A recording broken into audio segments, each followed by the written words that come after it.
guitars and sing you a country song. We'll all be flying higher than a jetliner.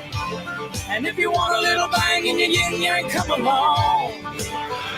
Come on, and welcome aboard. Indiana Sports Beat coming to you here on this Thursday from the Golf Club at Eagle Point Studios, brought to you by the fine folks at Andy Moore Honda of Bloomington, Bloomington's #1 Honda dealer. They've got a 0% sales event going on right now. You can get more to your door with AndyMooreHonda.com. French Lick Resort and Casino open for business, waiting for you to come visit. 2 fine hotels, West Baden and French Lick. Lots of things to do. Casinos open too. Welcome in, Indiana Sports Beat. Dustin Schutte, how are you, sir? Jim, I'm doing great. How are you? I cannot complain. A lot of snow on the ground. We got snow in central Indiana yesterday. Cold. It's stuck. It's not a lot, but it's out there. Normally, where I live, they're on it, man. The roads are clear. Last night, so I saw somebody trying to get out. Nothing. I'm like, this morning, I'm like, because I got to, as soon as we're done, I got a doctor leave for a doctor's appointment. I'm like, they still haven't touched it. And I'm like, yikes. I'm not sure if we're getting out this morning, man, but winter has struck. Yeah, I do not miss the snow, whether it was a lot or a little. I mean, I missed the part where, you would get out of, might be able to get out of work or the school delays and that sort of stuff. But, hey, you get the chance of rain in the state of Georgia, or the chance of snow, in the state of Georgia, and everything shuts down. So you ain't going to work if there's even the thought of snow in this state. So I can't complain about that. I'm hopeful that everybody stays safe and everywhere they got snow, because it's no fun driving on that stuff. That's for sure. No, it scares me to death, man. Michigan State, they return Thursday at Rutgers. Wow, how's that? I thought that was that just University of Michigan that got shut down then? Yeah, it was just the University of Michigan where they issued the the pause 14 days. See, that didn't come from the school. That came from the state. The state shut them down. Oh, my gosh. I didn't catch all that. But, Michigan State returns to play, competing later this week after postponing 3 straight games because of COVID-19. Coach Tom Izzo says the Spartans are planning to play at Rutgers on tonight. He expects shooting guard Joshua Langford and center Mato Cisco to be cleared to play. So that's something good for them. But I don't know how in the world the Big Ten, there's 3 games right there. Okay. That's if you don't miss another, but you've got 3 to make up. Indiana's got 2 to make up. The games are scheduled right up to the conference tournament. When the hell are you going to do this? They're going to try like hell to not make those games up. I'm quite certain. And the Big Ten is going to pull out another Big Ten. It is what it is kind of a thing, which, there's only so much you can do right now, and I get that, but the Big Ten seems to fly by the seat of their pants. I'm not gonna lie. Ever since Kevin Warren came in, it's the Big Ten flies by the seat of their pants. It's like, wow, the tail's wagging the dog. Yeah, and I understand what they did from the very beginning in playing the more conference games this season, in the thought that you're not going to play as many non-conference games, so let's load up on conference competition.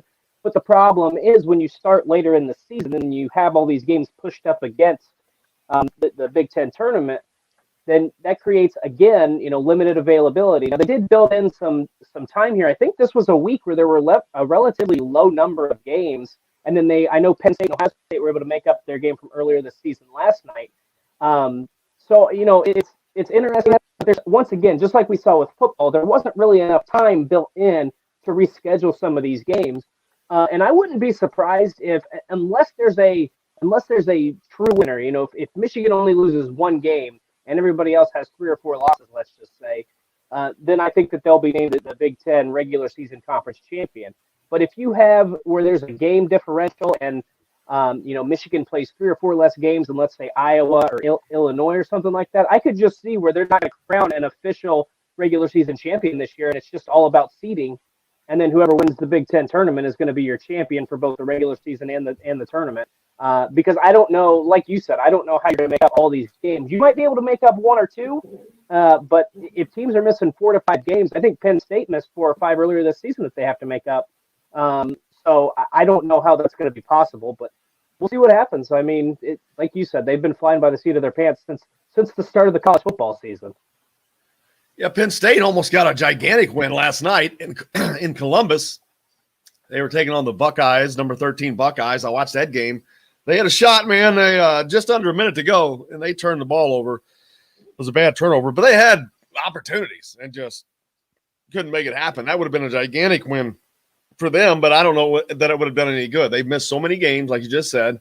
They were like 5-5 or 5-6 or something, and I don't know how are they going to do that.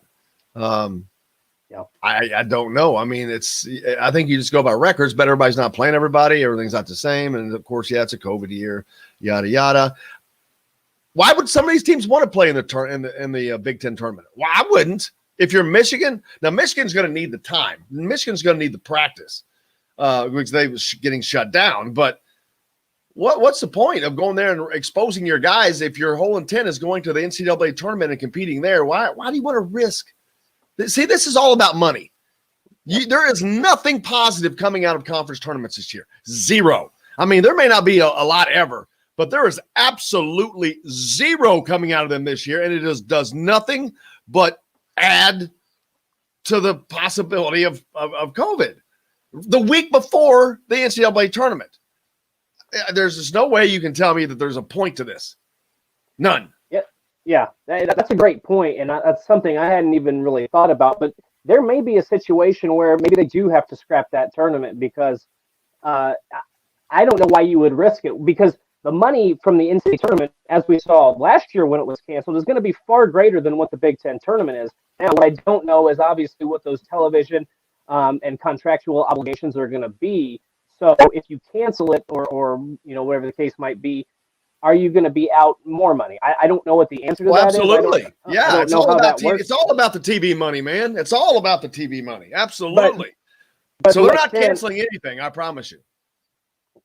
To what extent? But how many teams? I mean, what happens if a team says, "Well, what's the repercussions if we're not playing? Are they going to have to foot the bill there, or what?" That's what I don't know the situation is, and that's where you would want to see some clear-cut rules and say, "Hey, you don't have to play in the tournament if you want to get to the NCAA tournament and you feel like it's a bigger risk to play in the Big Ten tournament. What is here's what the repercussions are going to be. Here's what your school's going to have to pay, or what the fine's going to be, or maybe you're not eligible for the NCAA. I don't know what the situation's going to be, but that's going to be an interesting thing here in the next couple weeks, a couple months away, because it's just going to add to the potential that we could see a team come down with something like Michigan has seen, or Penn State or Michigan State in the past. And then what do? Then are you out of the NCAA tournament? Does somebody else get your bid? Are there backup dates for this tournament? I have no idea what the answer is. They've got a month and a half to figure this out, and hopefully they do, because as we saw with football season, I know bowl season went pretty smoothly once they got the college football playoff rolling, but it's going to be tough. I think it's going to be tough to have that many teams play that many games in a 3 or 4 week span without having any sort of issues. Yeah, why would a top team play in a conference tournament? They've got nothing to gain. Zero. Absolutely. Michigan, we had Louisville's Chris Mack already say it. Why would they? I wouldn't. Those teams are already in the NCAA tournament. They're already seated high. Hell, there is nothing. Michigan gains nothing. All they do is risk players getting COVID. There is absolutely zero positivity coming out of conference tournaments for teams that are already in the NCAA tournament. The only people it benefits are the conferences. Well, the fans. We want to watch it. But teams like Indiana, Michigan State, Penn State, teams at the bottom of the Big Ten who have no chance right now, who I don't see making the NCAA tournament. They're not going to win the Big Ten tournament unless all the top teams drop out. Right. It's always been for the conference tournament. This has been my biggest gripe in the first place. I love going to watch the conference tournaments. I've been to the Big Ten tournament a couple times. It's a lot of fun.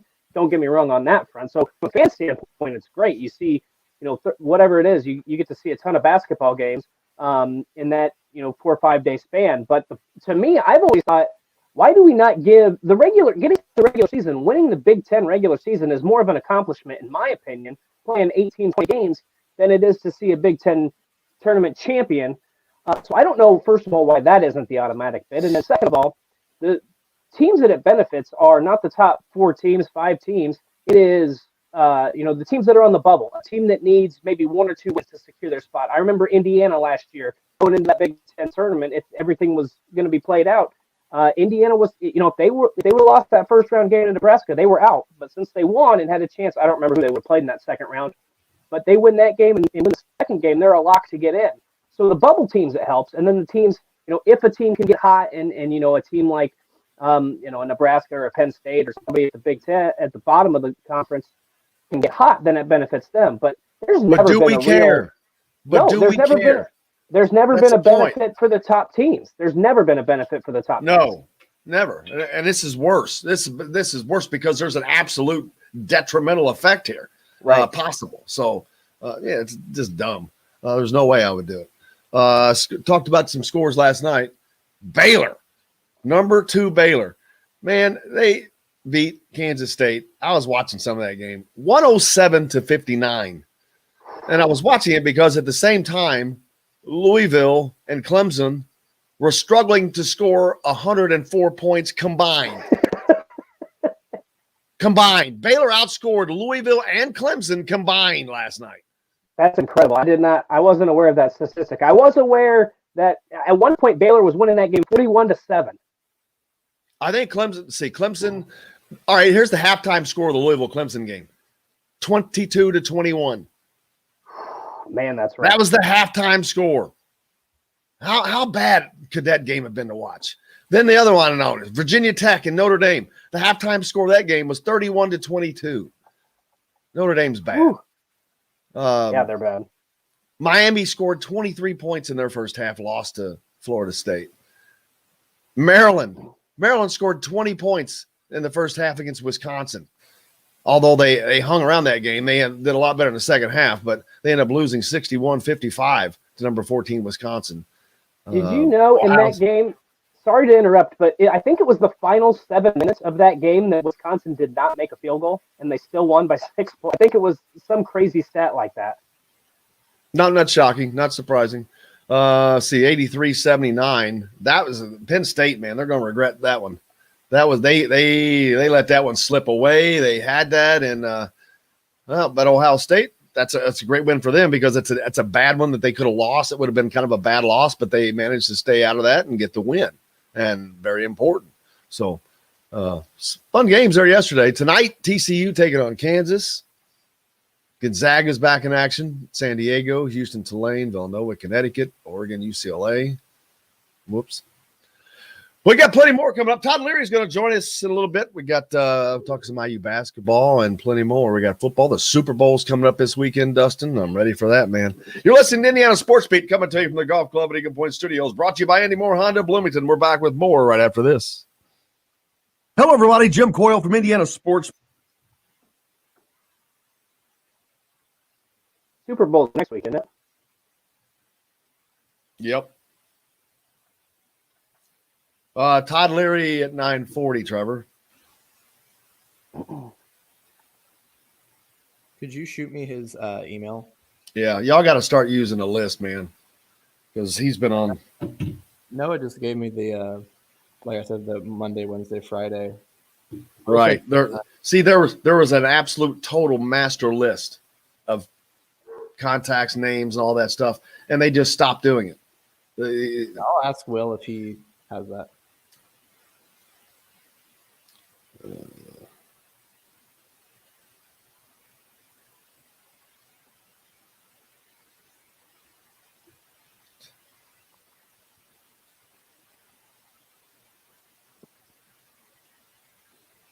By the way, Jim, just so you know, the ad read bag segment is a little bit longer now, 30 seconds, 25 seconds longer, because Will added the Annie Moore read to it. Okay, then something was supposed to come out. What did not come out? I'm not sure. That's a real question. Yeah, me either. See, they just do things. Let me just shove it in here. No, don't let me ask. God forbid I fucking ask. Man, I get mad because that's the fourth time. Oh well, right? Can't just shove stuff in there.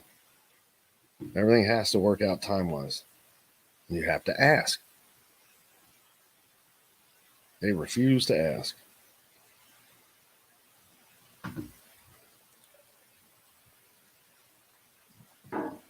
Let's see. What? No, I was working on something. I forgot now. Damn it. Was it sending Todd's email to me? Might have been.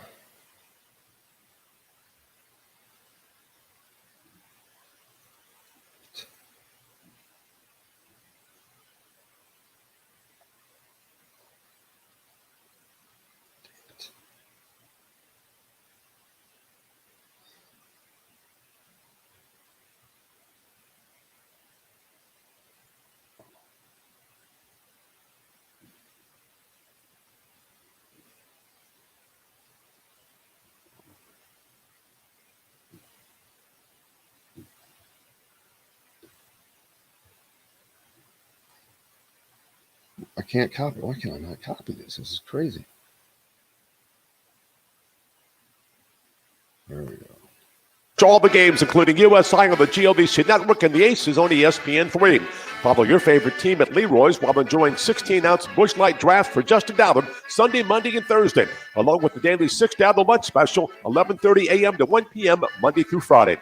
Leroy's Tavern also offering karaoke starting at 9 Friday and Saturday nights. A West Side tradition. Leroy's Tavern at 2659 on Vernon Avenue.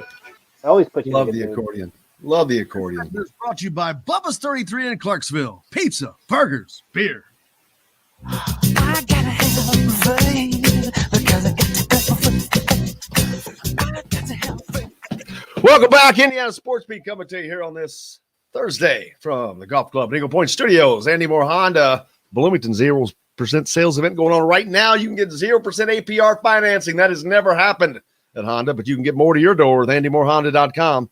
French Lake Resort Casino open for business, waiting for you to come on down. I need something to do this weekend. There's no game to cover. The snow's on the ground. Sun's out right now. I bet you don't have any snow in Georgia. We don't have any snow in Georgia, but you know, it sounds like a perfect weekend to make like a giant batch of chili. Like I know the Man, I Super thought Bowl's that a week last away, weekend. but Yeah, I it's been on my mind. I make great chili, and it's been on last 2 weeks. I'm like, and I went to the store the other day, and I was just I didn't feel like shopping for all the stuff that I got to have, but I was like, it's about there. It's about there. No doubt about that.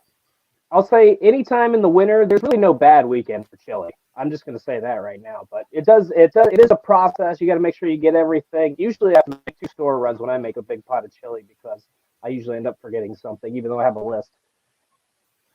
There's a list of games tonight, man. All kinds of them on there. I'm trying to look through here to see Michigan State and Rutgers. I talked about that a little bit ago. Michigan State at Rutgers. I don't see Michigan State making the tournament, man. They're just lost so much. But who knows? They get things turned around. See, they're a team. We just talked about this stupid tournament. They're a team that it could benefit. Mm-hmm. Yeah, I don't know how it's going to work out or not. Well, I don't know either, but I would agree in the fact that the way they're playing right now, I don't think that's an NCAA tournament team. They're 2-4 in the Big Ten. You know, who knows how they're going to respond? I think they haven't played in 20 days. So you assume they're probably going to have a little bit of rest. Not only were they not playing games, you know, they couldn't practice for a good portion of that time. So, you know, there's going to be some rest. There's probably going to be some conditioning issues. But, you know, this is a team that with Tom Izzo, we've learned that you can never count them out. You know, this is a team that always later in February or in February and then in March, they're always playing hot. So I never count out a Michigan State team just because I've seen them before. You know, a few years ago, I remember they lost to a winless Texas State team in the non-conference schedule. And then they ended up, and I think that year they ended up going to the Final Four or Elite Eight or something like that. So, you know, it's just going to be interesting to see how they respond starting tonight against the Rutgers team that got a big win against Indiana, but they haven't been playing well either. But it's going to be interesting to see what they do after a 20-day off period, how they come out, because the first 6 games of the Big Ten, they have not looked good. Yeah, you're right. Hit us up on the Andy Moore Honda hotline. That's what Ryan did from Whitmore Lake, Michigan. Says, what do you have as your early favorite to win it all in men's college basketball? I about fell over when I was going through the channels last night and watched Baylor versus Kansas State. Oh, my. Yeah, oh, my. I was talking about that a little bit ago. Baylor's tough. I mean, you got Gonzaga, but I like Baylor because Baylor plays in the Big 12. Baylor gets battle tested. Baylor's playing tough teams all the time. You're playing Texas, Texas Tech, Oklahoma State, Kansas. Yeah, I like Baylor. I just like their toughness. I like their game. They're tough. My God, they scored 107 points. That's an NBA game, man. 107. You got to, especially this season. We've seen so many problems of teams staying motivated. Well, they didn't have any problem. When you're good and you're kicking everybody's ass, it's not that hard to stay motivated, I guess. No, they want to prove that they're the best team in college basketball.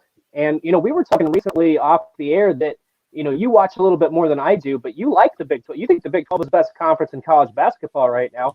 And that's saying something. At the top. But still, I mean, that's saying something because the Big 10 has a lot of really good teams right now. And for Baylor to blow some of these Big 12 teams out of the water like they did last night, I mean, I don't care who you're playing, beating anybody. Their average margin of victory, they lead the country. I don't know why I leaned up. They lead the country. Their average margin of victory is like 26 points a game. Playing in the Big 12, mind you. They play in the Big 12, and their average margin of victory is 26 points a game. That's sick. And you go back to when they played Illinois, I think that was on a neutral floor. I think they played that game in Indianapolis, and they won that I believe they won by double digits, or they led most of the game by double digits. Like, we thought Illinois was a potential Final Four team.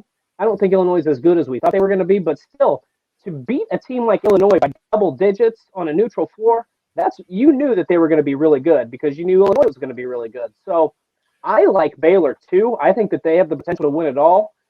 Gonzaga plays really fast. I think they might be the biggest challenger, but there's some real, Villanova's playing well. There's some really good teams. Michigan's playing well if they can keep it rolling. So, but to me, Baylor has looked like far and away the best team. It's always hard to tell with Gonzaga because outside of the non-conference, they really don't play anybody. Yeah, Baylor's my pick. Top team in the country. Team I would absolutely least want to play. Yep. They're tough, but I do. I think the Big 12 stands the best shot of winning a national championship. I think they have the best shot of winning a national championship of any conference. I think that makes sense. I mean, obviously, it depends on the draws and who's playing well and everything. Anybody can have an off night, but I think when you look at the quality at the top, I mean, Kansas is a team that wins that league. You know what? They had a really long streak where they won the conference. And they're ranked number 15 right now. They're like 10 or 11-5, I think, right now. So when they are in the middle of the pack, you know that the Big 12 is really good because it's rare to see them below number one in the Big 12. So the fact that they're lower on that totem pole this year just goes to show how much talent there is in that league all around. And obviously, Indiana fans are aware of how good Texas is. They've been playing well. They're very good defensively, and they can fill it up too. So there are a lot of really good teams that can make, just like we talk about Big Ten every week, any team can make a run. Any team, in those top 4 or 5 spots in the Big 12, they can make a deep Final Four push too. Jeremy Pruitt, the former Tennessee coach, has joined the Giant staff, I believe. Surprised he got a job that quickly.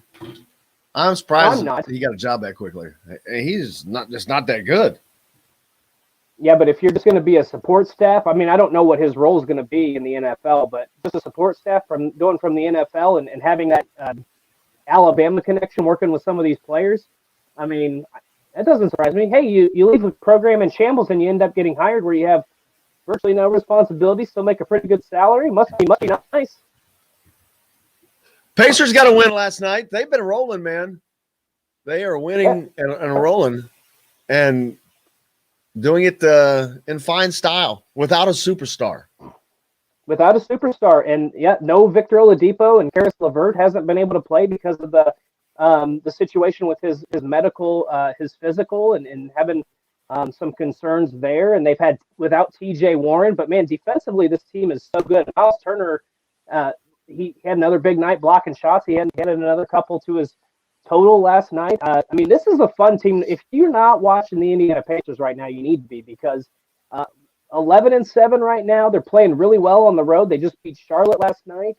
But that's a team that they desperately needed a coaching change. They're a lot more fun to watch offensively.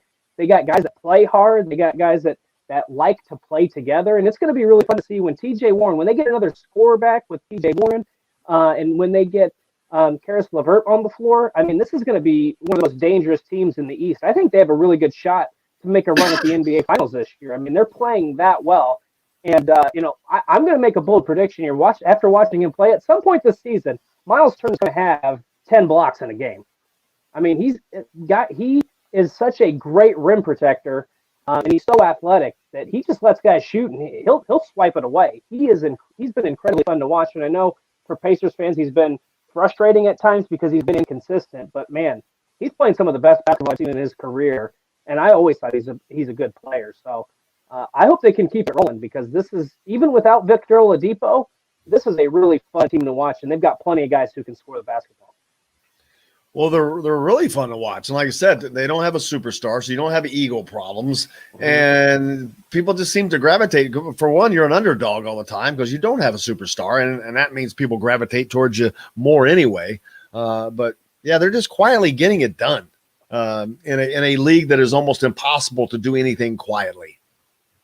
Yeah, and that's to me, that's always the fun part of it. It's like you love to have a team that's sneaky good, because then they come out and surprise you. And it's not like that they're not sitting there at 13-2 or anything. They're not world beaters just yet, but they have proven to me that they can beat just about anybody they go up against when they're fully healthy. I mean, you look at Doug McDermott, who was basically was going to be in the league as a primary 3-point shooter. Last night he had 28 points and he only had 1 3-pointer. So Nate Bjorken has done a good job of getting guys in the right positions and, developing their game and having confidence that they can, not just, they can use their strengths, but they can improve on their weaknesses. And I think we've seen that a lot throughout the course of this season. And like I said, the fact that Oladipo is gone, I think a lot of people thought that they might see a significant drop off, but they're still clicking. I mean, they are really good. They were fun last night. It was kind of a weird game. They were up by 17 at the end of the first quarter, and then all of a sudden they had to scratch and claw to beat Charlotte. But this is a fun, scrappy team. It reminds me, of those teams in the 90s and early 2000s where they just had to scratch and claw and fight, but they were still one of the better teams in the NBA. If you love fun basketball, then that's a team to watch right now. Yeah, that's back-to-back wins for the Pacers over teams that have a Hoosier on it. They beat Charlotte there with Cody Zeller. Cody had 10 and 14 and 4 assists in that game. But the night before that, they beat OG Anunoby and the Raptors. So back-to-back wins over former Hoosier teammates teams. So that was kind of odd. But and then you've got Eric Gordon still living up life down in Houston. He's got a teammate down there, Victor Oladipo. We talked to him. I wonder how it's going for Victor. I mean, overall, we can see points-wise, but he's probably happier. He's out of the spotlight a little bit. Down there. I mean, Houston's a bigger town, but you're still out of the spotlight because this is a basketball spotlight place when you're in Indianapolis. It just doesn't matter. It just doesn't leave. And the especially when you're the guy. Yeah, I was going to say, and the expectations, when you play at Indiana and then you're a member of the Indiana Pacers, I mean, people want you to do well, and I'm sure there was a lot of pressure on him. And for the most part, he delivered. He lived up to his end of the bargain. He proved that. I remember when they made a trade with Paul George, a lot of people thought that was a win for Oklahoma City, and more or less that ended up being a big victory for the Pacers. You didn't get a NBA title or get to the conference championship or the conference finals, but he was a serviceable guy. He got him to the playoffs. He was an all-star pick. I mean, he really upped his game, and like I said, you can be frustrated by the fact that he kind of wanted out towards the end of his run here in Indianapolis, but he worked his butt off. He got better, and he put the Pacers in a good position. And without him, the Pacers aren't where they are right now. Even though he's not on the team right now, if he doesn't improve his game significantly, I don't think the Pacers are as good now as what we're seeing. So I think he still gets a lot of credit for helping get this organization to where they are right now. Yep. Todd Leary is going to join us in the next segment. We'll talk about a few things, one of which is, what is Trace Jackson Davis's draft prospects, really? Because if he leaves to go to the draft, that's going to just Indiana basketball will be even worse shape than it is right now. But yeah, everybody says, "Oh, he's not ready. He's not ready." People, you don't get it. Why do we have this conversation every year when it comes to talking about the draft? When people want to say who's ready and who's not ready. Who in the hell are you all to say when somebody's ready? How many minutes have you spent in a position as a GM in an NBA office? How many guys have you drafted? None. Mm-hmm. It's not about what you see on the floor right now. It's not about what they see on the floor right now. It's what they see on the floor 2 years from now when they get them and mold them. And I assure you, NBA teams are far more confident in developing a player than leaving him someplace where they don't think he's being developed. If they think this guy has potential, they're going to draft him. I think we can do this. I think we can turn him into this. They will. So get over this. He's not ready crap. I'm so done with it. It's like you would think by now people would learn, but they don't. They don't listen. They just don't listen. It's all about how they see it, how they want it to fit into their picture, their puzzle. It doesn't work that way, man. Yeah, I think it's false hope, a little bit of that, because they want Trace Jackson Davis to come back for another season. But I've given up on evaluating talent a long time ago, because what I'm seeing is not what anybody else is seeing. And I'll give you a great example. Is a few years ago, Paul George left Fresno State, I think after his sophomore season. I don't remember how many years he played. He was averaging 8 points a game. And he's ended up becoming this NBA superstar. So what you produce in college, it talks, the coach might not put you in the right spot. They might say, hey, we think you can, if you improve this aspect of your game, you can be an all-star. I think Trace Jackson Davis, number one, is not getting developed well. Number two, I think he's got the athleticism where NBA prospects and scouts are going to say, you know what, if we can get this guy doing this, adding this aspect to his game, he can be a potential all-star for us. And that's, he's going to get a high draft grade. I don't know where he's going to fall or to who he's going to fall, but I think he's got potential to be a first-round draft pick. I don't think there's any doubt about that. Well, obviously he's got the potential. He's got the physical tools, and he's got the lineage. His dad played in the NBA, folks. The apples don't far fall from the tree very often, especially when you can see that his doesn't. So, and I agree, the NBA is going to, they're like, we can develop him. That's the key. It's where does he fall? I mean, I don't know if, and if you're not a first rounder, do you leave? We'll talk about all that stuff. Todd Leary is going to join us next. We'll talk about that and a lot of other things as well. You're listening to Indiana Sports Beat. We're coming to you from the Golf Club at Eagle Point Studios, brought to you by Andy Moore Honda and French Lake Resort Casino. We're back with more right after this. Hello, everybody. Jim Coyle from Indiana Sports Beat. When I'm not covering,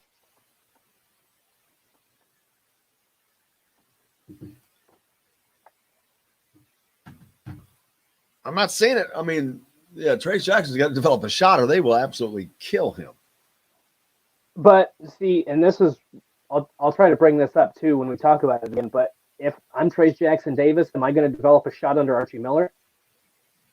Apparently not, because it hasn't happened yet. So either he goes to the NBA.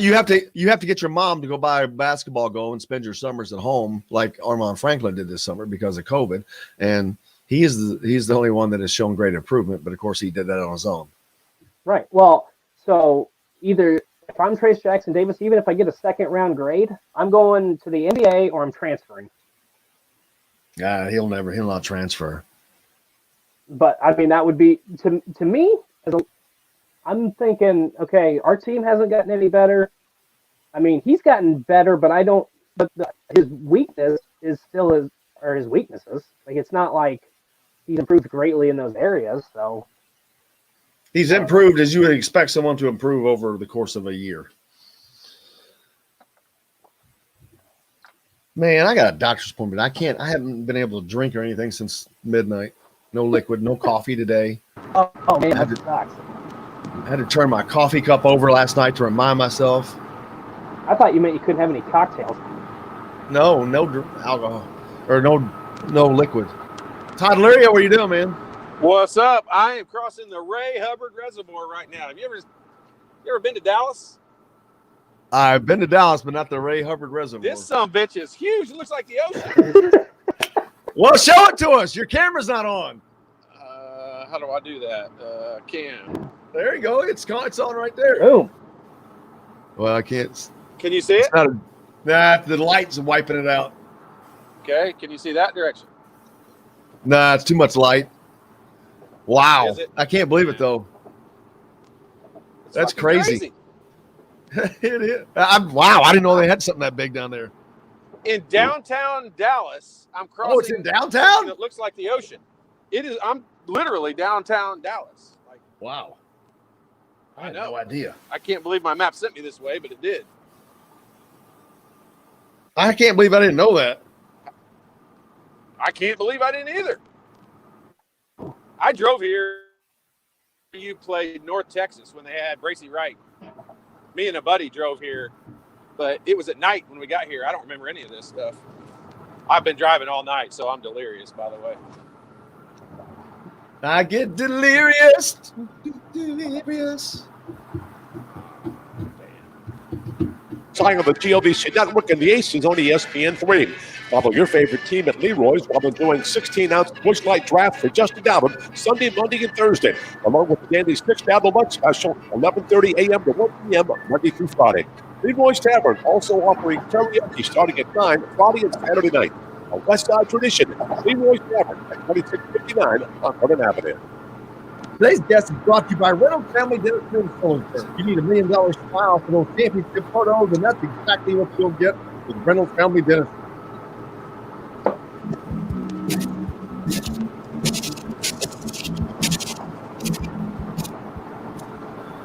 Welcome back. Indiana Sports Beat coming to you here on this Thursday from the Golf Club at Eagle Point Studios, brought to you by Andy Moore Honda of Bloomington and French Lake Resort Casino. Todd Leary joins us now from the road. How are you, man? Man, I'm terrific. I'm having a blast. Well, you're better than we are because we got like 3 inches of snow in Bloomington. Yeah, And I it's know. cold I as hell. left it last night. I left it last night right in the middle of all that. I just had enough, so I just got in the car and headed to Texas. Man, it's got to be a lot warmer down there. It's not really. I mean, it's 50 degrees. It's not supposed to be super warm today. Man. Otherwise, but the golf clubs are in the back just in case. Now, was that just for this trip because you were going down south? Or is that an always thing? No, yeah, Always. I don't leave home without them. Exactly, of course. Oh, man, I was talking earlier with Dustin Schutte about Trace Jackson Davis, and I know everybody thinks that he's gone at the end of the year, but I'm wondering his draft prospects. And I was talking earlier too, because people get hung up on saying who's ready, who's not ready, and they draft on potential, what they think that they can potentially get out of you, what they think they can develop you into, not necessarily what they see you are right now. And Trace Jackson Davis obviously has the physical tools. His dad played in the league. He's got the lineage, but he hasn't shown it this year. Where is he, do you think? Because he's kind of a tweener right now. Yeah, the scary part from an Indiana basketball fan's perspective on that is when they talk a lot about guys needing another year or needing more time in college, a lot of it has to do with their physical development, not their skills, not their actual basketball fundamentals and skills. Because the NBA, every single team feels like they can improve a player in the player development process way better than anything they're going to do in college. So for the most part, from that, it deals with them getting bigger and stronger and more physical. Well, Trace Jackson Davis, quite honestly, doesn't need that. Like he is already big and strong and physical. He'll get bigger. He'll get stronger. I always compare him. His game to me reminds me of like Karl Malone, where he's that, big, wide-shouldered guy that's real strong with the ball. He got vice grips for hands. You're never going to get it away from him. And if you remember, Karl Malone developed a little 17-foot jumper as his career went on in the NBA. And so, I think he'll get drafted this year. I think he'll go this year. I think he would be silly not to go this year from an Indiana's perspective, boy, it leaves the cupboard bare. But if you're a Trace Jackson Davis, I mean, I think you have to go this year. Yeah, I mean, you don't get it. You wouldn't gain anything by not going. I know people, again, they think that he has to have this 17-point a game year, and he doesn't. Yeah, and think about this, Jim. Like you get guys like Luka Garza and some guys like that, and a couple of the guys from Baylor, and even a couple of the guys from Gonzaga. I mean, the reason they really choose to come back to win a championship, and let's be for real. I mean, if he comes back to Indiana, it's going to be to make the tournament. And yes, look, there's when he's 40 years old and got $200 million in the bank, he'll wish that he had the opportunity at some point to play in the NCAA tournament. He got hosed out of it his freshman year because of COVID, but they're not going to make it this year. And is it worth $10 million for him to come back to say that he played on a team that made the NCAA tournament? I mean, it sucks that you don't have that, but it's not worth $10 million. And he's not coming back to win a championship. From a physical standpoint, he has the tools. There's no doubt. I mean, he's grown. He grew into a man quickly. Yeah, I mean, he came in strong. I mean, we talked last year. I think one of the things I was the most surprised about with him as a freshman was how strong he was with the ball. I mean, once he got the ball, and he rebounds with two hands, you can't get it from him. And he gets some of those, OG on occasion used to come up with those rebounds that you were like, man, that's an NBA rebound. And Trace Jackson Davis does that. He comes up with some rebounds, especially two-handed, that you're like, okay, yeah, he's different than some other guys. And that's the thing with him. Like, he's got the strength. He's got the arm strength, the hand strength, the upper body, the lower body. Like, they'll develop him. We'll all look at this, 8 years from now and be like, I've only had that 17-foot jumper at IU. How good would they have been? Because the NBA will develop it in him. Man, I've been watching a bunch of college games, a lot of Big 12, and having fun with that. But it doesn't matter what I'm watching. Any of these games, it comes down to these teams having shooters and guys being able to make big shots. And that has been such a difference. But when you watch these games, you're like, wow, it just makes the Indiana problem just stand out so much. Yeah, I'm beating a dead horse here with this because, I say it game after game. And unless you've got guys that can stand out there and make shots, and I don't care if they're 6'2" or 7'2".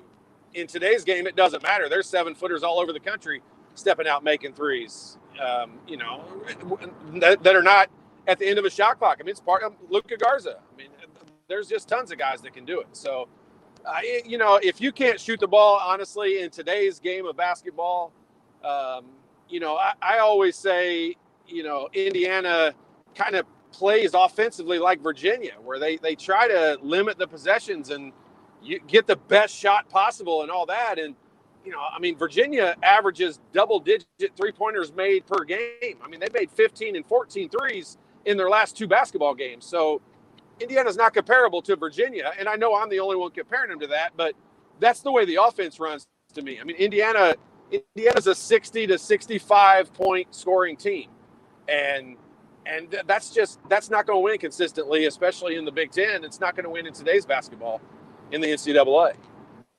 And talk about the NCAA. We talked earlier about the Big Ten tournament.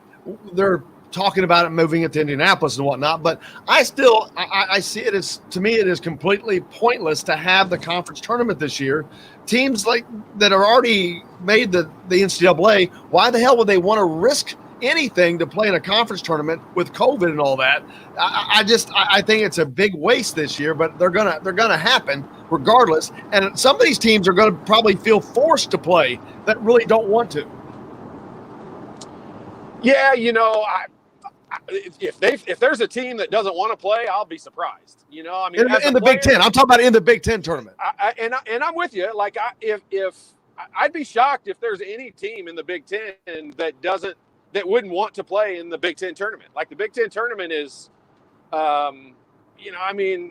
it's a good get ready for the NCAA. Like you get to play back-to-back games, where in the NCAA you get a day in between, but it's just different than what you're normally used to doing throughout the season. And I know you've talked about it in the past. You're not a huge fan of the Big Ten tournament, but I am, more than just from a fan's perspective. I mean, I don't think it benefits the top teams as much, but it's not really designed to benefit only the top teams. I mean, it benefits those mid-range teams, and there's a lot of Big Ten teams over the last 10 years that would not have made the NCAA tournament if it weren't for the Big Ten tournament, and they're showing in the Big Ten tournament. And I just am a big fan of all of those conference tournaments. I think you go to school for the opportunity to win championships, and I do believe, I honestly do think, in saying all of that the automatic bid should go to the overall all season long champion.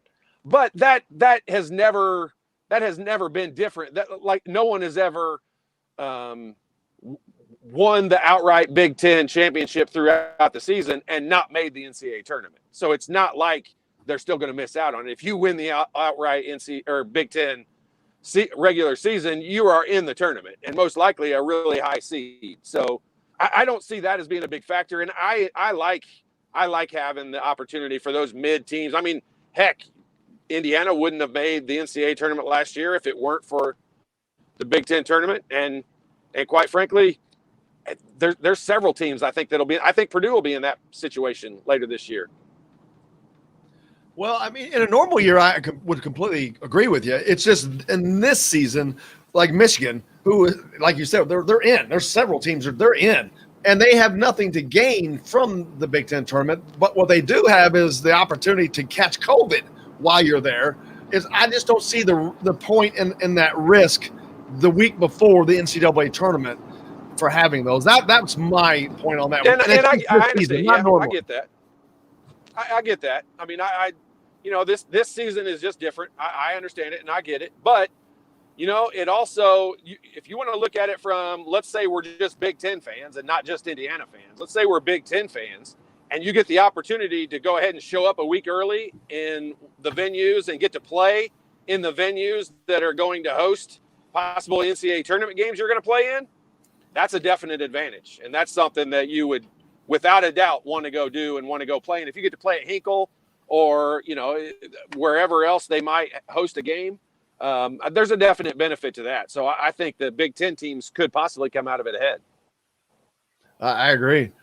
Either way, it's going to be fun. The basketball has been fun this year. That's the one thing that through all of this, been some great games, man. I've been really enjoying watching some of these games. Like, I've been on the Big 12 here late, but the Big 10's great, obviously. But just watching some of these fun games and some of these teams that have normally historically not been so great, and then the teams that have historically been great suck.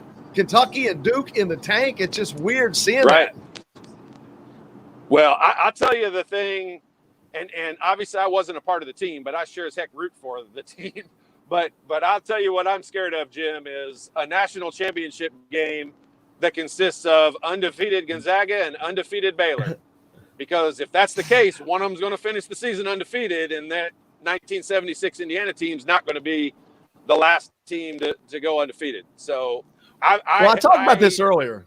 I'm scared that's going to be the scenario.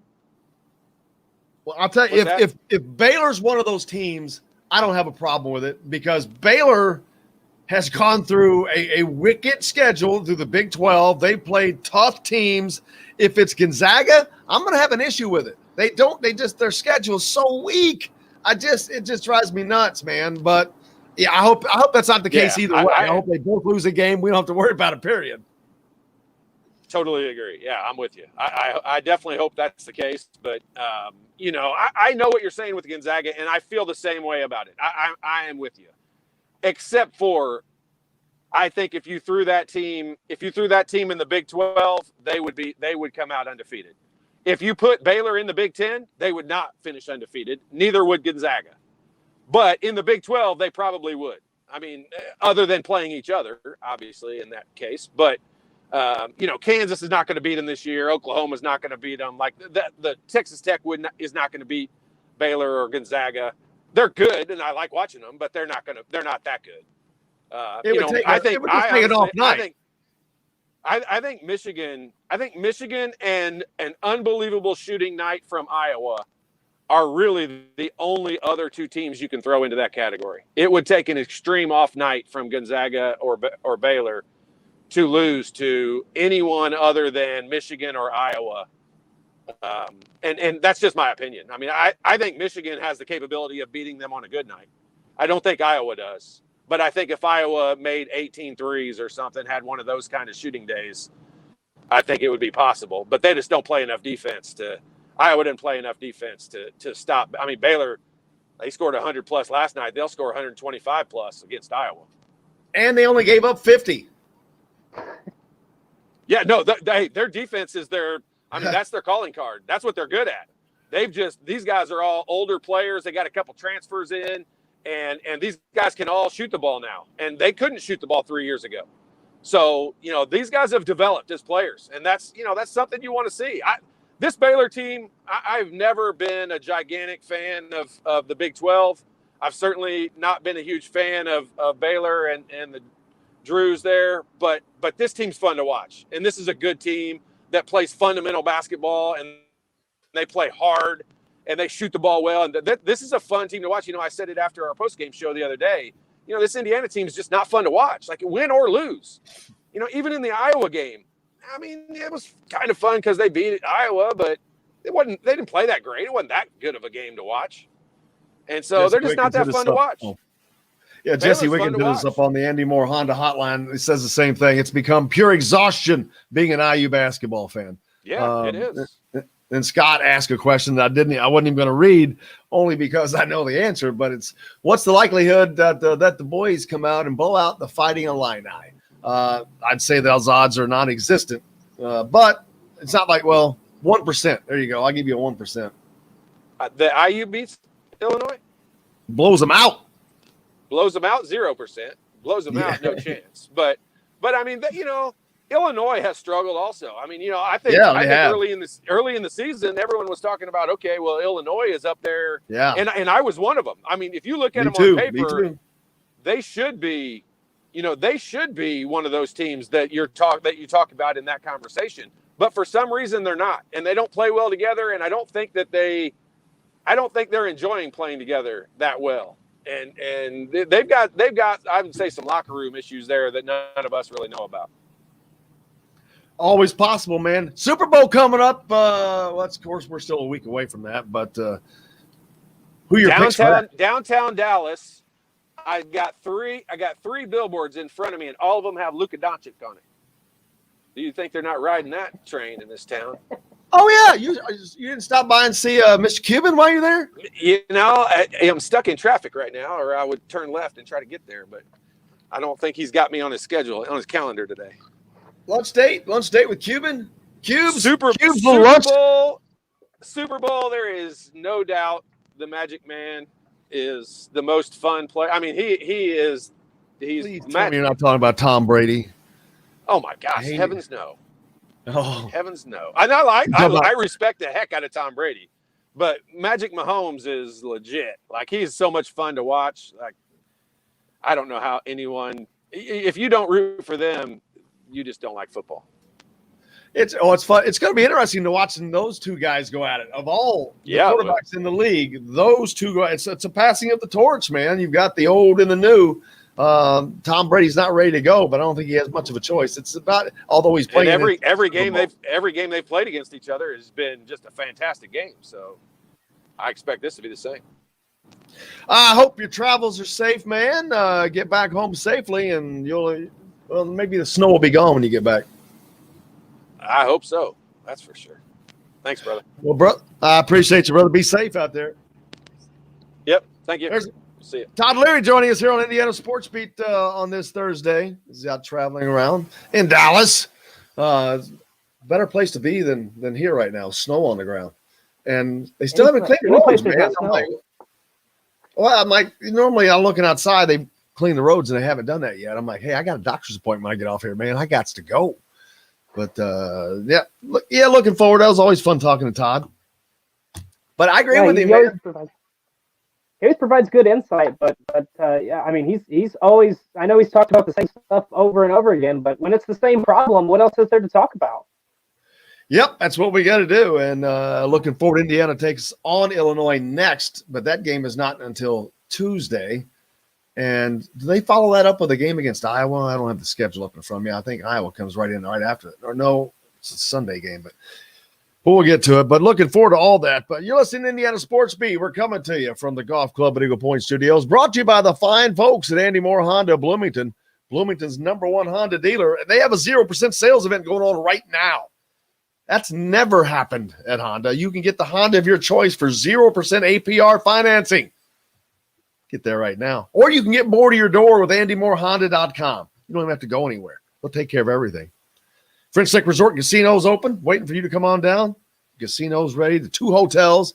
Man, West Baden is just, it's just one of the most amazing places. It's incredible. You look it up online, Dustin. It is just, it's like a mini Houston Astrodome that is just beautiful. It's crazy. We got more coming up here on Indiana Sports Beat. We're back with it. To the Golf Club at Eagle Point Studios right after this. Hello, everybody. Jim Coyle from Indiana Sports Beat. When I'm not covering the Hoosiers, you can find me at Bubba's 33 in Clarksville, located on the northeast corner of I-6. Yeah, I'm about to find out what we have, what we're doing commercial-wise, Trevor. So after today, when we're done, just send me a list of what commercials are playing in the breaks. Yeah, I'm pretty sure. I can't say for certain, but I'm pretty sure that Will said it's almost identical. It's just that new Leroy's read and then the Andy Moore read. But I'll send it over to you because I'm not 100% sure on that. See, but here's the thing. There's X amount of minutes commercial time. Adding a new commercial does not increase that time. This is the time. So when we've added a new commercial, something has to come out.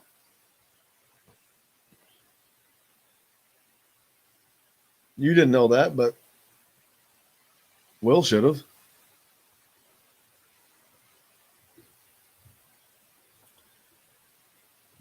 Plus, I sent that to him 2 weeks ago, and it wasn't done until yesterday, until I asked about it. I sent another email 2 weeks ago asking about what commercials are running, and I haven't gotten that back. I think Will said yesterday, again, I don't even know what is going on with the ad, but he said to me yesterday that Leroy's didn't send him the new ad read until Friday, like this past weekend. I sent it 2 weeks ago. Oh. But no worries. It's no big deal. We'll get it straight. You're right, by the way, too. Iowa is the next game after Illinois. So, Woo! if you think Iowa's going to not be ready for that one, then Iowa will beat them. Yeah, they'll beat them in Bloomington. Unless they have another off game. I was going to say, you remember a couple years ago, Michigan State won the Big Ten, and Indiana was 2-0 against Michigan State. Yeah, very fluky. No consistency. It was just fluky. Well, just fluky. It's mainly Iowa helped with that. They did. Yeah, Yep, that's true.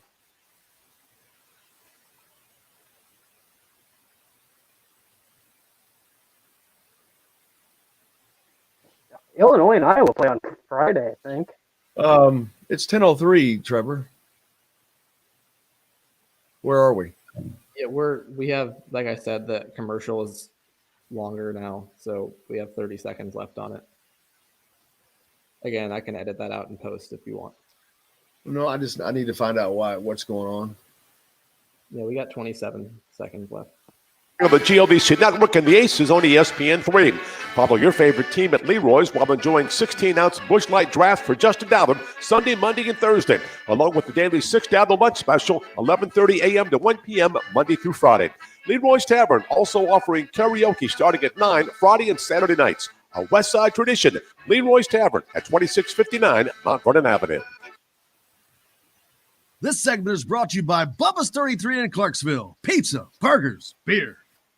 Though I know you're not home, but I can see you Welcome back. Indiana Sports Beat coming to you here on this Thursday from the Golf Club at Eagle Point Studios. Brought to you by the fine folks at Andy Moore Honda of Bloomington. Bloomington's #1 Honda dealer with a 0% sales event going on right now. French Lick Resort Casino is open for business, waiting for you too. Jim Irsay left the door open for a return by Andrew Luck. I don't know how likely that is, Dustin. The Colts desperately in need of a quarterback, of course. The Texans hire a new coach yesterday, David Culley, African-American coach, no less. And that's a reason of note because Deshaun Watson, their franchise quarterback, not happy, wanting out of Houston, one of the possible targets for the Colts. But Jim Irsay yesterday, it was funny how he's Andrew Luck. It's like, boy, he can't let go of that one. It's weird to have a quarterback like that sitting out there, I guess. But, yeah, man, Andrew, man, I'd love you to have you back in the family, man, at the head of the table, man. Andrew, you can come back anytime. But Deshaun, we'd love to have you too, man. But yeah, there are a lot of options out there. Aaron Rodgers. Can you imagine Aaron Rodgers in a Colts uniform? Well, the Colts. John Stafford, Matt Stafford would be a good option. Deshaun Watson. I mean, there's so many good options out there the Colts could make a play for. It's going to be interesting to see what they do. And the Andrew Luck stuff is interesting because we've seen that before where a player leaves. Jay Cutler, Brett Favre, they sat out a season or two, and then they came back and played and did all right. So that would be interesting. Or do you trade it and say, you know what, we're going to start building for the future? And do you trade up and try to get Zach Wilson out of BYU or Justin Fields from Ohio State or some other quarterback that's going to be available in the draft? It's going to be interesting, but I would think the Colts would want to go with Deshaun Watson's not an old guy. Aaron Rodgers is obviously near the end of his career. Of course, we see Drew Brees and Tom Brady are still in their 40s and still playing and doing good things. So you never know, but if I'm the Colts, I would think Deshaun Watson or Matt Stafford would be another really good choice. He's obviously played in an organization that has not been good. So it would be interesting to see what he could do with the kind of weapons the Colts have and a stronger running game. But it's going to be, this is the time when it's fun, but it's not fun for fans because the one position group you want to have solidified is your quarterback. And they don't have that, obviously, with Rivers retiring. But at the same time, it's always fun to consider the options and look at the what ifs. Who could come to Indianapolis? Do we go for a quarterback in the draft? Do we try to get somebody in free agency? Do we try to make a trade? What's the situation going to be? So, I think the next couple of weeks and months are going to be really interesting if you're a Colts fan to see what direction they go. And we saw last time, Colts fans weren't happy with the Phillip Rivers addition, but he turned out okay. He got them to the playoffs, and they had a chance to beat Buffalo in that first round matchup. So, we'll see what happens. It's going to be interesting, I think. I just got a text back from Todd Leary. Do you know where he is right now? He just ruined my day. He's at Whataburger. Yeah. He's at Whataburger. Man. You couldn't find one of those near Tampa when you were there. No, they don't have any. I looked it up. Trust me, I was distraught, and now he's I'm stopping at a Whataburger for you. Thanks. Bring me some home. He's gonna take a video of him snacking on it and just send you a text throughout the day while you're at the doctor's appointment. Back, throw it in a cooler. If he's driving straight back, I promise you, throw it in a cooler. I will eat it. I promise you, it'll be fine for me. Yeah, no doubt. Oh man, now I can't stop thinking Whataburger now. Got my day all discombobulated. The Colts, yeah. What was the likelihood? Of course, I don't know that we can even guess what the likelihood of who, what, when, where, because there's just so many things up in the air. Deshaun Watson, they just got a new coach. Can he talk him into staying in Houston? I don't think so, from what I've heard. But there's everything is fluid, moving still. But the options are good. How many teams are in need of a quarterback? How many teams are in need of that level of a quarterback? I mean, Green Bay is going to want to keep Aaron Rodgers, and if they don't get to keep him, they're going to be in need of a quarterback. Houston will then be in need of a quarterback. The Colts are already in need of a quarterback. It's a big circus about to cut loose here. Yeah, it's a revolving door because if one guy leaves, then we're probably going to start to see that circus where you see a bunch of rotating doors and some guys are going to get paid this offseason. When you have this many potential openings for a quarterback spot, you're going to see some guys make some money. And that's why I think that this draft, too, I wouldn't rule out the fact of the Colts trying to maybe make some big trades for the NFL draft to try to get somebody. I don't know if they try to go and bring in a new guy to be the guy, but I wouldn't be surprised by that. I mean, they've got some young guys on the roster that they can still build around. But to me, that's what's going to be so interesting. Do the Colts want to take the route of saying, hey, let's bring in a seasoned guy. Let's see if we can get Aaron Rodgers. Let's see if we can get Deshaun Watson or somebody else out there. Or do we start fresh and try to get a guy like a Justin Fields or a Zach Wilson, or I'm sure there's other name. Mac Jones out of Alabama would be a solid pickup for them, and he seems to be on available mid-first round in a lot of mock drafts. So there's even if the Colts don't get somebody through trade or through free agency, I think that they still have some options in the draft, some really good options in the draft where they could have a guy who could step in and I'm not going to say he's going to be the next Andrew Luck or Peyton Manning or anything, but if you're a serviceable quarterback, I mean, Philip Rivers had a Hall of Fame career, but he was not an Aaron Rodgers or a Drew Brees or a Tom Brady. So you can win with a serviceable guy. So, and I think those options are out there. I don't think the Colts are going to have a bad option at quarterback next year. That's just my opinion. Well, Deshaun Watson just made it a little more interesting. He officially is declared he wants a trade. He is wanting out of Houston. So, boom, there you go. Is Indianapolis that's got to be your first call? Is it? I would think so. Why not? Why not gauge his interest and see? He's one of the better quarterbacks in the NFL, and he's still a young guy. He's still got plenty of time left in the league. Why not pick up the phone and just see what his interest level is? You need a quarterback, so gauge his interest, see what it's gonna, and talk to his agent. Whatever you got to do, talk to Houston and say, hey, how do we make this? How do we get this done? Are you going to be happier? I don't know if he's demanding a trade. Do you know how much time he's got left on his contract? Because that's going to be the Colts probably don't want a 1-year thing, but I could be wrong on that. Oh, I guarantee they don't. No, they just did that, and it worked. Yeah. Because 1-year things don't always work, but it was a Band-Aid fix with Phillip Rivers. It worked perfectly. They had a good season. But yeah, no, there's no way they want consistency. They've had Peyton Manning and Andrew Luck for 2 decades. They want a quarterback. They want a franchise quarterback. I know Jim Irsay wants a franchise quarterback. He wants to win. He loves winning, man. There's no doubt about that. We want to win, baby, man. I mean, if that's Deshaun Watson, whatever, man, I want a winner, baby. He want to win. There's no doubt. We'll see. Do they get on the horn? But yeah, that makes it certainly interesting. Declaring he wants out now. It's funny that we just talked about it because now the pieces are spinning, because I guarantee you there are going to be at least 10 organizations that are going to see if he's interested, if they can make a deal happen or what the case might be.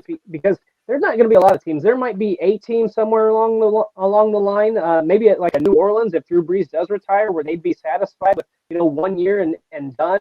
But there's going to be a lot of organizations picking up that phone. And like I said, if you're the Colts, it doesn't hurt to talk with Houston and talk with Deshaun Watson and see what his interest level is. Because if he would be interested in spending 5 or 6 seasons or more there, that's a heck of a pickup in the offseason. That's a heck of an improvement from Phillip Rivers. And Phillip Rivers did some good things for the Colts this year. Jim Irsay said, our belief is we're close, that we have a tremendous nucleus of players that are capable of competing for the Super Bowl very soon. Ideally, if you can get someone to come in this year who's ready to go, it gives you your best opportunity. Between the lines, they need a veteran. They don't need to draft. They need a veteran quarterback, and they need him now. That's what it's their money, and they want it now, baby. That's what I was just gonna say. By that comment is we're not trading up. If there's a solid second-round quarterback we can get to add depth, we'll do that. But we want somebody who's been in this league. We want somebody who can come in right away and wants to win and can help bring us an AFC championship and a Super Bowl title. And that's not going to be easy with the Kansas City Chiefs in there, plugging along. But a really good quarterback, Deshaun Watson, will help that. I mean, they could be the second or third best team in the AFC if he's in Indianapolis. Hey man, you gotta take your hat off to the Colts. I mean, you lose Peyton Manning, then you lose Andrew Luck, and yet you've managed to stay more than relevant, competitive, playoff competitive, and to be able to be right there to put the right piece in place and be right back. So you really got to take your hat off to them. It's been I think a great job they've done. Well, we talked about this too with the Pacers and Oladipo and being able to make trades and things like that. But like to me, there's such good sports management in Indianapolis between the Colts and the Pacers. Like the organizations continually, they might have a down year here or there, but you don't see that for long stretches and periods of time. Like Indianapolis is a good place. Good players want to be in Indianapolis, whether that's for the Colts or the Pacers, and those management knows how to get good players in there so they can continue to win. And that's why you see that the Colts have won a Super Bowl. That's why they have a brand new Lucas Oil Stadium. That's why they were able to build Bankers Life Fieldhouse there. Like they just do such a good job of building consistent winners. And I know it doesn't always bring, it's not like they're the New England Patriots where they win, 37 championships in 10 years. But you can build a consistent winner, and that just goes to show that, like, just not only the management and the ownership with the Colts, but with the Pacers and just everything going on in Indianapolis. It's really fun to watch because you almost never see a losing franchise in that city, and that's a really good sign. We got to take a quick break, man. You're listening to Indiana Sports Beat. We're coming to you from the Golf Club at Eagle Point Studios, brought to you by Andy Moore Honda and French Lick Resort Casino. We're back with more right after this. Hello, everybody. Jim Coyle from Indiana Sports Beat. When I'm not covering the Hoosiers, you can find me. Man.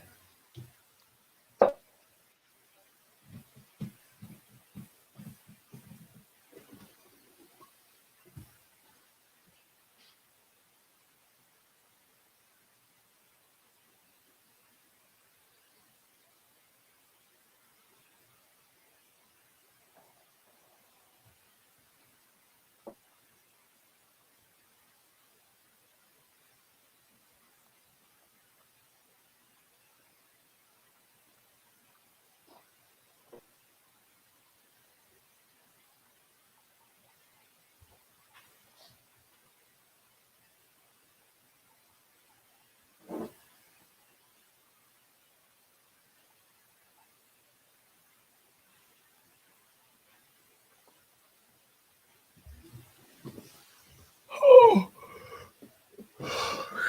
snow was still out there, man. That's shocking. Still on the road? Yeah. Well, right outside my place. Probably not on the main roads, I'm sure.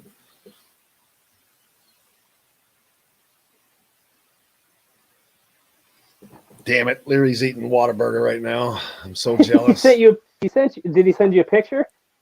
No, he just. Oh, just a text. Yeah. Man, that sounds really good right now, too. Damn. He's eating what the hell time? Isn't it like 8:30 in Texas? 9:30 maybe? Man, that don't matter. It's Whataburger. That's what I used to have for. If I'm around a Whataburger, my breakfast is a Whataburger cheeseburger with jalapenos. Oh, hell yeah. Yeah. Good. One of my when I was in college, one of my dorm hall activities was to go at midnight and get the breakfast from Whataburger because they start serving it at midnight. Where? In where were you? Alabama. They're expanding. Yeah, I knew that. Alabama. I still have not eaten at a Whataburger.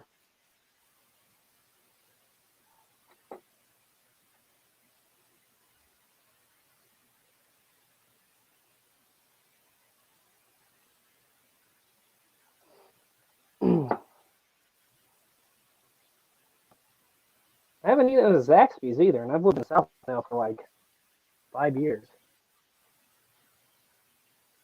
They're both good.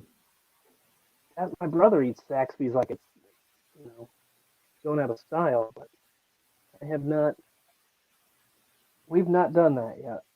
Maybe someday. What an exciting NCAA tournament. And Leroy's Tavern is a place to catch all the games, including USI on the GLVC Network and the Aces on ESPN3. Follow your favorite team at Leroy's while enjoying 16-ounce Busch Light Draft for just $1 Sunday, Monday, and Thursday, along with the daily $6 lunch special, 11:30 a.m. to 1 p.m. Monday through Friday. Leroy's Tavern also offering karaoke starting at 9 Friday and Saturday nights. A West Side tradition.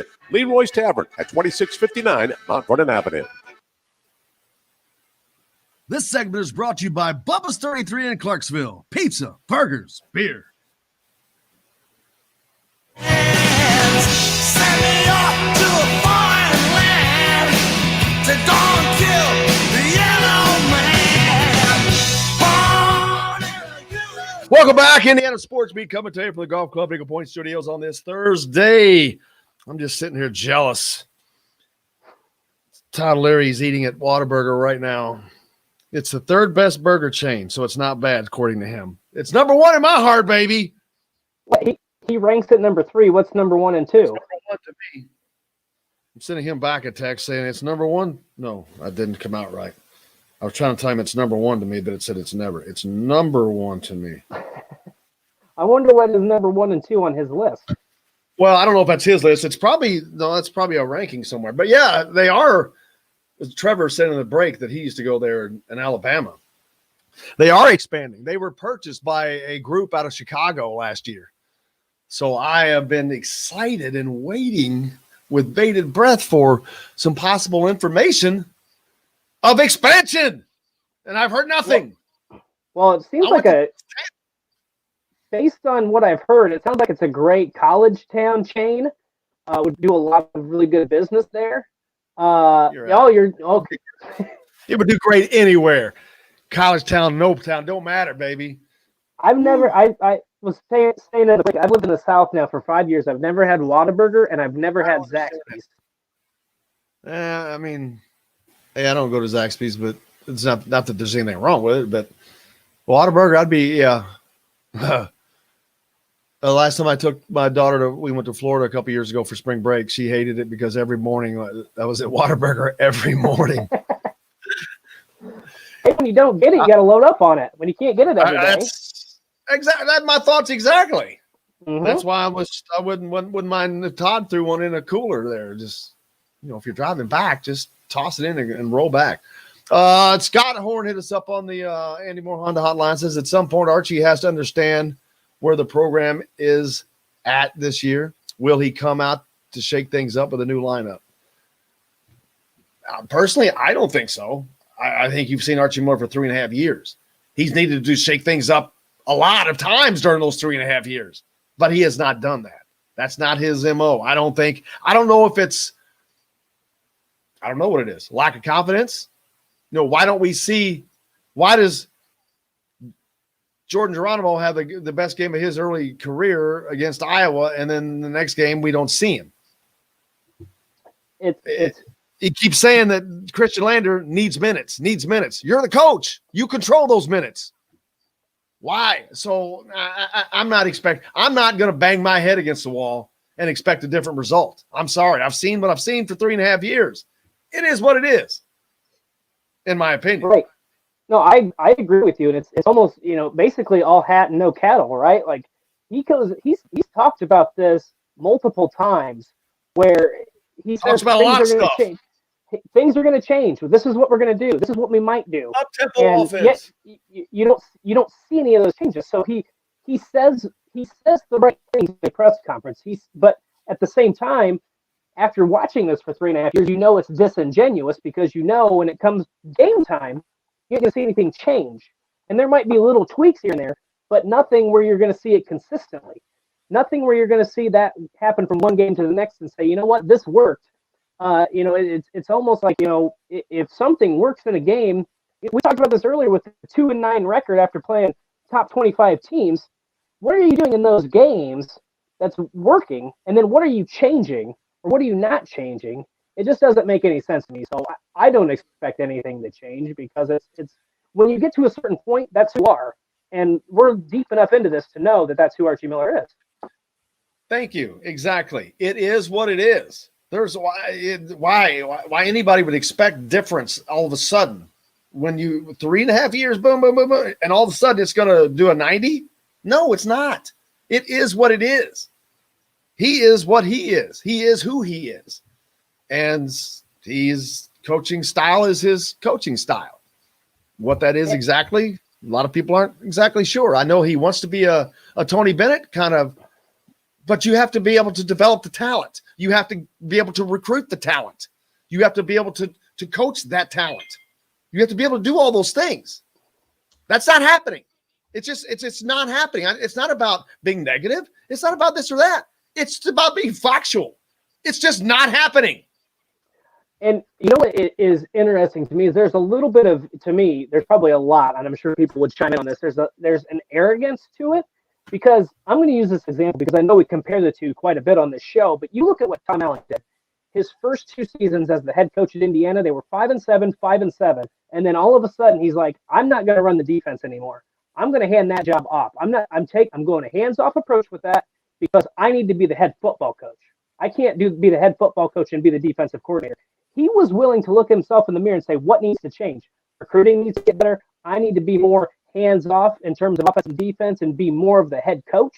And look at what happened. Indiana goes 8-5 in 2019. They go 6-2 and nearly beat Ohio. They had a chance to win the Big Ten this year.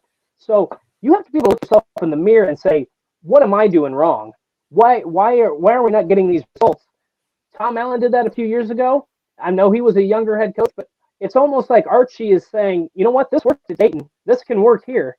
But at a certain point, you have to say, it's not working. It's not working. This isn't the Atlantic 10. This isn't the A10. I'm going to have to do something. I'm going to have to change something. And he's unwilling. It seems like he's unwilling to do all of that. Or is he incapable? No, that could be it too. That could be it too. If you don't have the ability, you can't do it. And if you have the ability, why would you not do it? There's my point. That's a good point. The difference, and you made a great point. I agree with everything you said.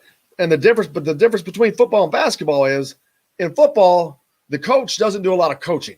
He is more of a manager. He does coaching, don't get me wrong, but he's more of a manager because he's got so many different departments he has to manage. In basketball, no, you are the coach. You are the lead coach. And if the lead coach is not the guy getting it done, there's a problem. And I think that's where we are. I mean, I hate using Bob Knight as an example because I am not that deal, but he was a teacher. He was more known as a teacher. I don't think that's the case here. I'm pretty certain that's not the case here. And there's a whole lot of other things, and I've gone on before. There's the involvement with the school and community that does not seem to have any existence whatsoever. There's just a whole bunch of stuff, man. It's not there. There's no relationship with Indiana, the school. Right. There's no. That's why you don't see. It's just not the same. It's a completely different relationship. Completely different. It's a severed. Well, and we've severed relationship. I call it. We've talked about this before on the show. You know, you say that Archie has created an island program with Indiana. He pulls it away from everything else. And there's no, like I've said this countless times too, there's almost no pride in the fact that it's Indiana basketball. It's just that's what I'm saying. Program. There's no relationship. There's no connection. There's no connection. The island is not it's not Indiana basketball island either. It's just a basketball island. That's the problem. Right. And that's the one thing that I think, and again, we've talked about Tom Crean was the right guy at the time he was fired, and then he didn't get the program to where it needed to be. But at the same time, you never doubted that he knew it was Indiana. I mean, he knew he tried to maintain those relationships. He understood the magnitude of the basketball program there, and that just is not what's happening right now. So, you know what? We can go on about this stuff all day too, though. And I was talking, maybe I forget yesterday, but nothing's going to change. Do you have any idea the financial impact that would cost to make a change at the end of this year? It's a $14 million starting point. It's $10 million to pay Archie to go away.